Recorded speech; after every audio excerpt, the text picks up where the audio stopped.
The 31st hexagram, influence. In the throat, and a logical gate in the throat with its logical voice, I lead or I don't lead. And the 31st hexagram, this is the second example now that we come to the right angle cross of the unexpected. 31, 41, 27, 28.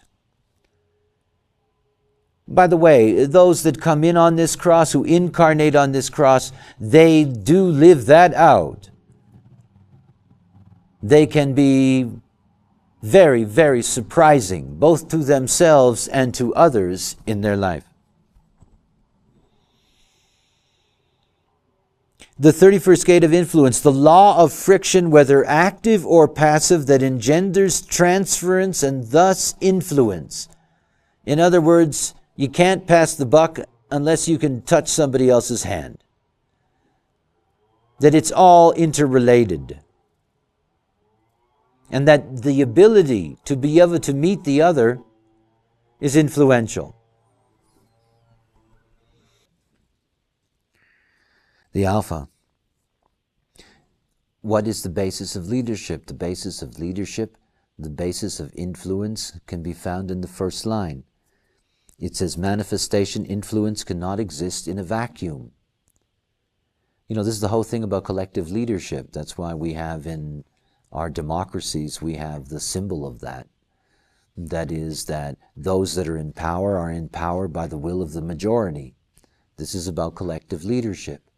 So the nature of being an alpha is not that you have, as one translates it from the animal world, not that you have a natural capacity to be able to lead, but that you have a natural capacity to be able to integrate with those who ask you or want you or help you to become a leader. Because that is your gift, to be chosen by others to lead, to be selected, elected, or chosen. The sun exalted, the sun cannot hold back its light and thus its influence on every life, the natural expression of leadership. Now that's not about they do that. It's a first line. It's introspective. The first line is saying, what is it to be a leader? And how do I act out this leadership role? How do you lead and how do you get others to follow you? How do you get others to let you be the leader? And how do you get to the position that you can organize them and tell them what to do? So this manifestation, influence cannot exist in a vacuum. This is an introduction line. Whenever there's an introduction before the exalted and detriment, you know that this is a life process. You have to learn that influence doesn't exist in a vacuum. You have to learn that you cannot just say, I will lead. You have to learn to see that it's up to others and your relationship with them that gives you that potential to lead. The earth and detriment. The absorption of light that in darkness can only promise manifestation, the unnatural expression of leadership. Now this natural, unnatural business, because this is very subjective. Hitler had the detriment. So he's a classic example of the detriment. That is that the capacity to have influence is about how you play the role of leader. So, he had all those nice, cute uniforms and all the nice flags and good shows and all of that stuff. And he was the first one who was able to do that.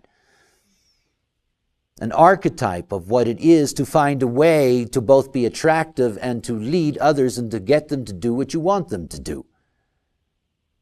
It's very political, the 31. Understand that.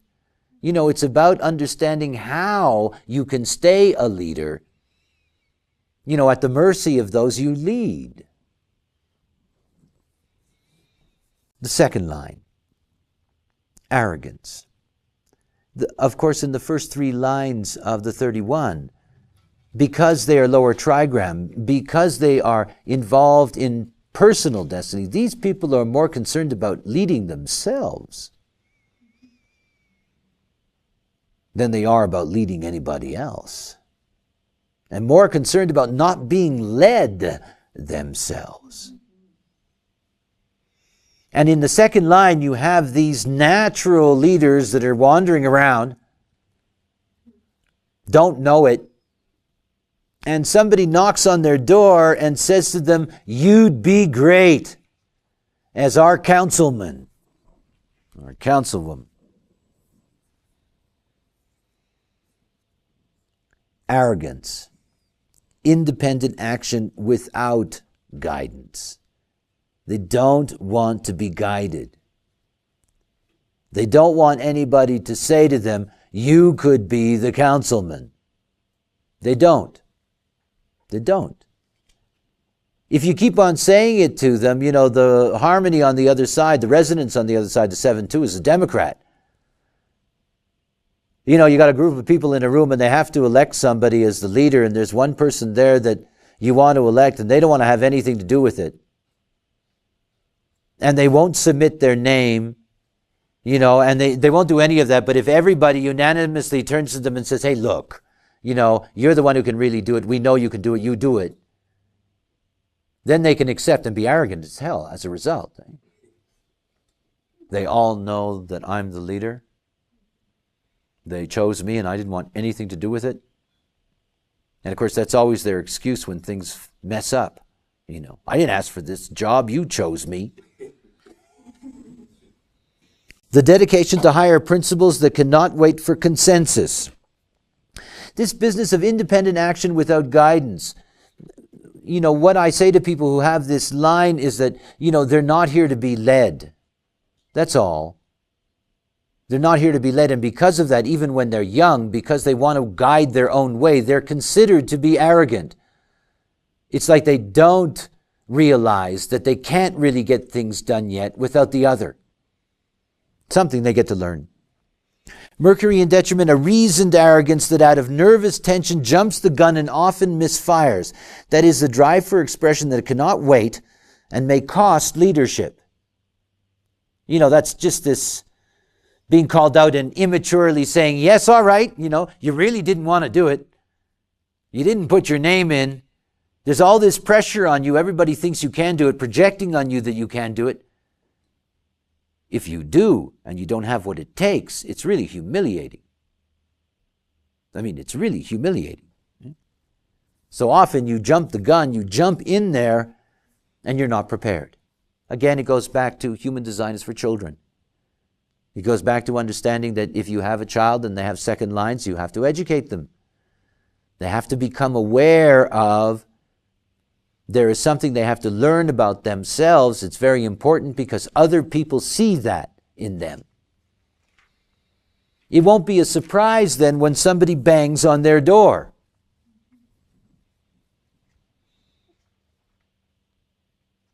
The third line. Remember, this is the unexpected. Leadership, this whole business of influence, it can come from very unexpected quarters, and it can bring the unexpected. The third line of selectivity. The ability to carefully assess and choose the proper influence and to tailor one's behavior accordingly. That is the capacity to lead, enhanced through association with the proper influences. Now look, this selectivity, it's a natural leader's gift. This is not a life process. It's, when you begin to look at structure carefully, you'll see that in certain situations, what appears to be a difficult structure may be exactly what you need. Think about the nature of a leader that's third line. A leader that is third line can be unpredictable, that's true. There's no question about that. So that the unexpected in this case is always possible in where they lead you to and in what they lead you to. But at the same time, they learn from their mistakes. An unexpected leader is somebody who will move, the thing that jumps into my mind in terms of America is Nixon. You got this flaming McCarthyite right-winger who ends up in Moscow and Beijing. The unexpected leader. You elect them to be a right-wing bomb thrower, and they end up having tea over there. The unexpected. That unexpected in a leader can bring enormous benefits because they can learn from their mistakes and be better leaders. Or they can learn how to be better politicians, which is quite a different thing.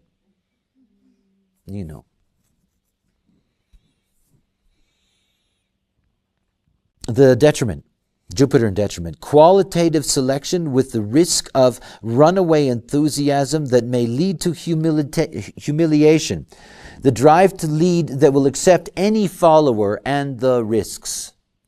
Remember that the third doesn't know there's the other. And the 31 is designed genetically to have influence.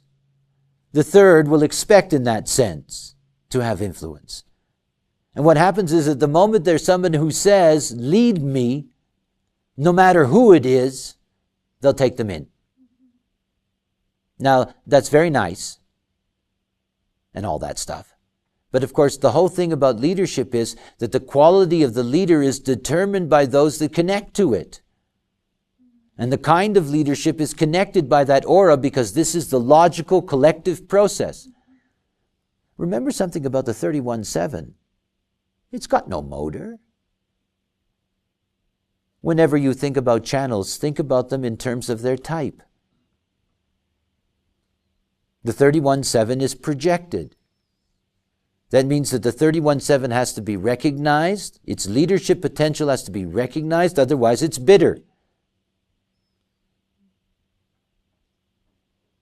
So it's not that they can really have any power whatsoever. They do not.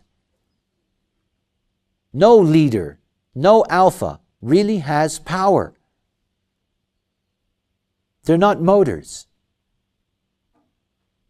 Their power comes from having that energy offered to them for their guidance. So what happens to the detriment here is that it will take in any kind of follower, and that's like you taking in any kind of food. The follower is the fuel for the leader. Imagine trying to start a political party that's only for poor people. How long do you think that's going to last?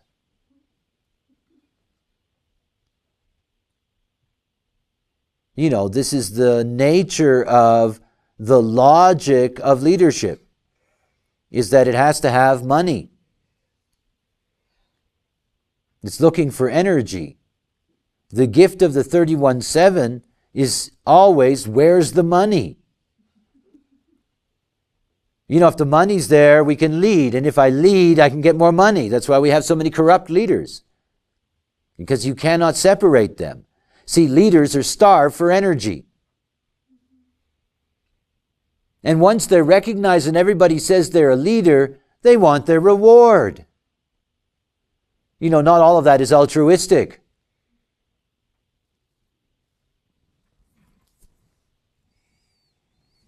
The fourth line. This is a great fourth line. Upper trigram. We have a totally different process now. You step into the upper trigram and you're dealing with a collective gate, which means it's already inherently social. You're dealing with a collective gate of leadership. And now you get to the upper trigram and you get to that gift, that genetic quality being transpersonal. In other words, this is where you can really have very powerful leadership. The fourth line. Line of externalization, and this line is called intent. It says the success of influence based on how it is perceived. This is the leader, and this is the leader that is always putting out its influence. Always putting out its influence. Now think about the nature of what intent is all about. What intent is all about and what leadership is all about is that you're always leading the duality. I mean, you have that as a kind of symbol in American politics because you have a two-party system. There is this inherent duality in being a leader. So there are people that loathe and detest Bill Clinton, and there are people who love Bill Clinton. And that is natural in the duality of a collective democracy, to have those that like and those that hate. Now think about that in your own life. You got the fourth line. You've got two people in your life. They both have exactly the same problem. You give them both exactly the same solution. One of them loves you for it, and the other one hates you. That's what it is to carry the 31 fourth line, intent. The moon exalted, public acknowledgement of a nurturing and protective influence. External positive recognition of one's capacity to lead. And on the other side, the Mars in detriment, perceived ego-aggrandizement and attempted manipulation. That is the external negative projection of one's capacity to lead. So here you have these people who are always trying to externalize their leadership, and half the people are saying these pushy, arrogant sons of whatever, and the other half are saying, wow, that's great. It's wonderful to have somebody who guides us. It says something very special about leading. It says to be a leader is to accept hatred in your life. To be a leader is to recognize that you cannot lead all the people all of the time. That you cannot convince or change. And that the only way that leadership is ultimately successful is if it provides security. And if it cannot provide security, that is physical security, reliable shelter, supply of food, education, medicine, then that's the moment that it really falls apart. So the whole thing about being a leader in the collective is that you have to be able to accept criticism. Because it is a logical process. And it's constantly going to be challenged. The juxtaposition cross, that is when you get to the last 7 minutes and 30 seconds of the fourth line, you get to the juxtaposition cross of fixed externalization. And this is the cross of influence. These are people that are constantly involved in simply leading. I lead. I lead. It is their whole focus and purpose in life. And you cannot bend them or remove them from that. And of course, they will be perceived according to the fourth line process. In other words, they will both be seen as a dedicated, caring human leader who brings advantages, or a horrible, manipulating political beast using the resources of the people or their family or whatever they happen to be leading. The left angle cross is called the left angle cross of the Alpha. And it is the universalization of leadership. And it's called self-righteousness. Lack of external influence guaranteed by attitude. A natural specialization. Think about the general. A natural specialization that only develops in isolation. However, when the development is complete, the extremely difficult and generally impossible task of externalizing the influence. Now, exactly opposite this line is the 7-5, is the general. Think about the difficulty of the general. You see, fifth lines really do have gifts, but they're not called upon unless there's a time of crisis or need where they can bring their practical solutions, their practical gifts to that resolution. But we also know that the general is forced to quit once they've accomplished their task. They're not allowed to stay the alpha. They're not allowed to stay the leader. So here what you have is that you have this natural specialization. They are very, very good leaders. but they're leaders only for certain situations at certain times. It happens often in life that a group of people get into a circumstance in which somebody unlikely suddenly takes charge in that moment of crisis to make sure that everything can go through smoothly. It just pops up in that moment, but they would never keep that role, and they would never be allowed to keep that role, other than it was a time of crisis. And in a time of crisis, certain people are equipped and others aren't. All fifth lines are ready in times of crisis,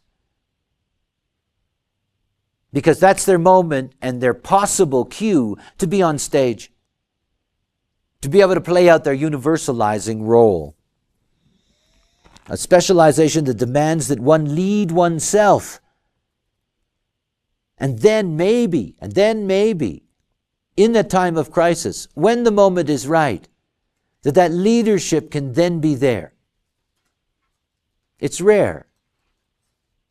It's rare. Moon in detriment. A deep focus on personal experience that is self-fulfilling and has no external ambitions. A lack of ambition where one is content to lead oneself.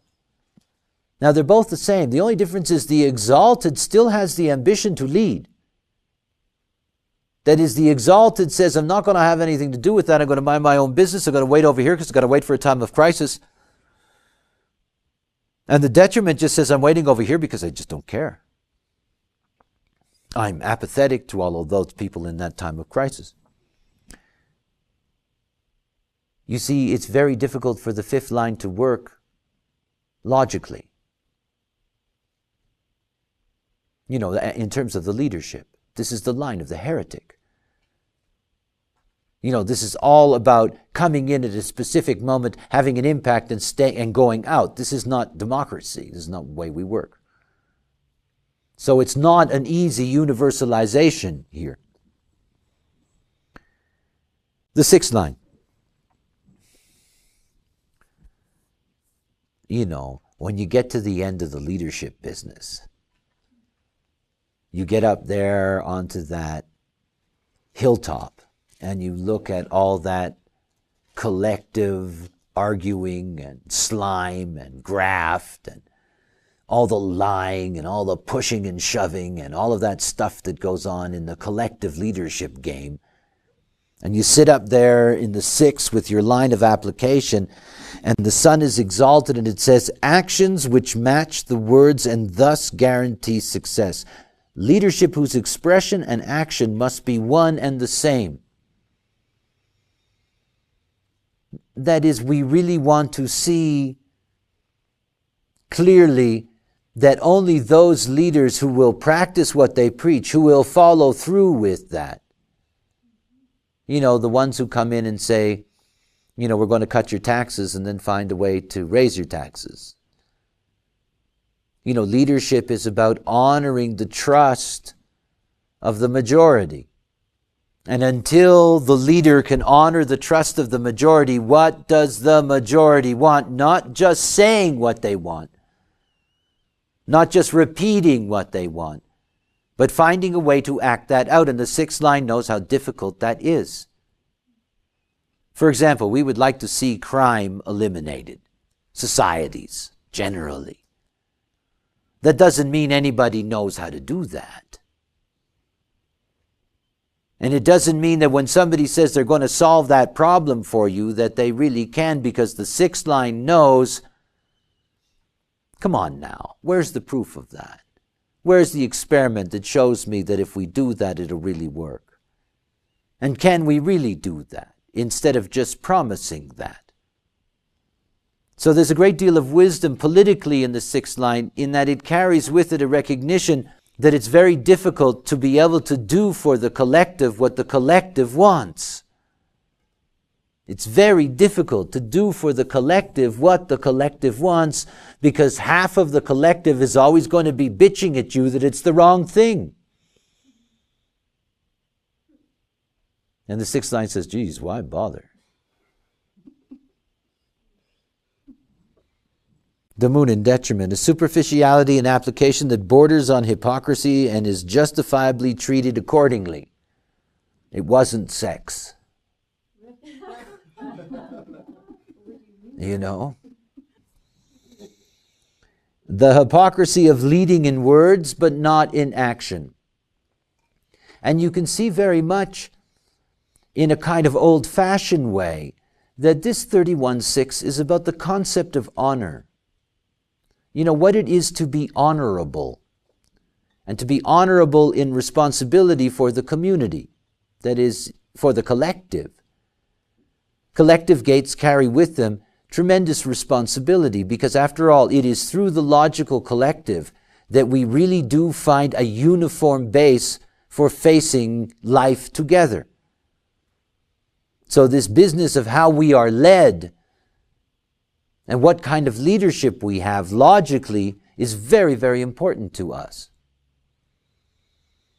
The one thing about Six Lines is that they make great political pundits. You know, they're the kind of people that talking heads on news shows, you know, who give you their opinion about this politician and that politician. They're the kind of people that when you watch them and you listen to them, you say to yourself, why don't they get themselves elected and do a good job, only to stop yourself in mid-thought by realizing that if they got the job, they would never be like that anymore. And it's something that we forget about collective leadership, is that it's not one person, it's not any group of people that can directly change anything.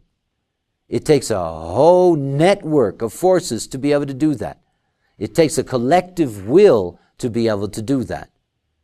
The role of the 31 is to be able to communicate successfully to the collective, to get the collective to understand how and why they need to live together in certain ways.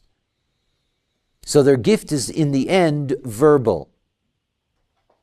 You know, we're blessed in our age with direct contact with all of our leaders. I mean, to the point of absurdity, we have direct contact with them. And out of that, we get a greater involvement in our collective process. I mean, the one thing that I can say about Bill Clinton is that he's one of us. That's nice to know, because 300 years ago, if the king was fucking his secretary, nobody ever would have known. And the king was never somebody like us. I mean, the king, you didn't even know if it went to the bathroom. I mean, it was something so different and exalted from what you were. We've come a long way from that. That's the collective process. And it's one of the things to recognize that built into leadership is humiliation. Built into leadership is having people tell you that you're horrible and awful and useless, and that you're a killer of their children, and you're this and you're that and blah, blah, blah. And you have to be able to deal with that while accepting the praise on the other side. Quite a process. It's quite something to have that as a role in life.